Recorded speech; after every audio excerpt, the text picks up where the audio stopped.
Hello guys, let's talk about how silly it is to work on anxiety only on the mind level and what to do instead to really get results with it so we don't get back at square one over and over again. This video covers one of the steps that I follow with my private clients, but if you want to go deeper and you want to know more, I have a mini guide for you that you can follow with the exact method that I use with my clients.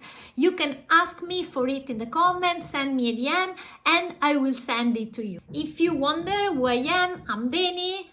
That's my dog, Dora.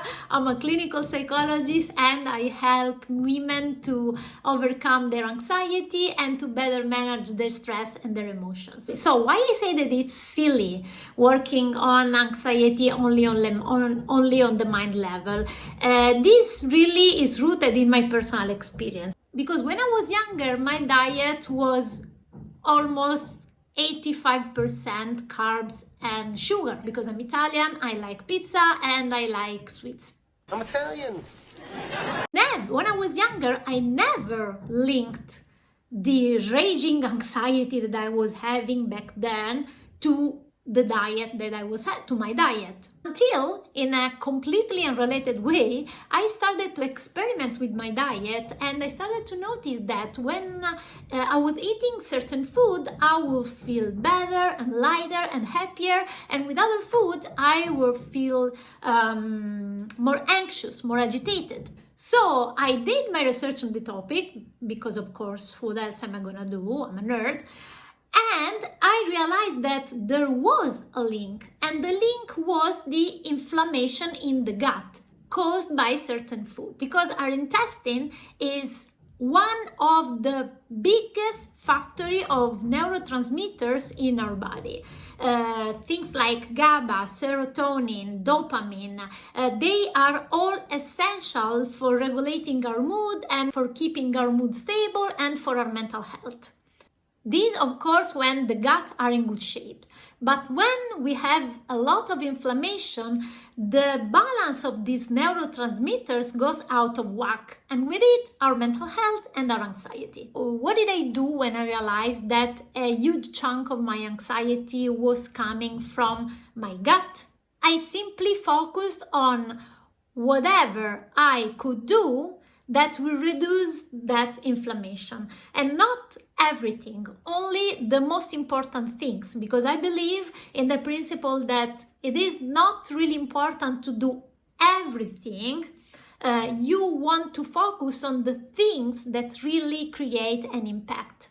So I researched again and I discovered that one of the best things to keep my gut in shape was to make sure that I had probiotics and prebiotics in my diet.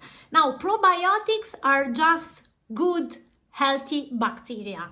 They go into your gut and they kind of fight the bad one that creates inflammation. And prebiotics are just the food that you give to these good bacteria. When you introduce this food in your diet, you are helping your gut to feel better, you are rebalancing your gut, which means that you start to produce the right neurotransmitters that goes to your brain and helps you to better cope with anxiety, to feel better and happier. And now a little practical thing, if you've never heard about probiotics and prebiotics, probiotics are all the fermented food that you can think about. Yogurt, water kefir, you have sauerkraut, you have pickles, kombucha, while prebiotics are fibers and natural sugars that stimulate these good bacteria in the gut. I have a list here. So you have garlic, onions, asparagus, bananas, oats, apples, flax seeds, and go on. And you can even look for them online. Or you can ask your nutritionist or your doctor. So remember, if you don't want to spend years and a lot of money in therapy without really solving your anxiety, but always finding your way back to square one because you are not solving one of the root cause, which is in the body, remember that you want to work on reducing that inflammation in the gut that comes from your diet. And again, I have everything that I told you in this video, plus a list of probiotic and prebiotics food that you can get from your groceries. Send me a DM, drop me a line, and I will send it to you. I talk to you soon. Bye bye.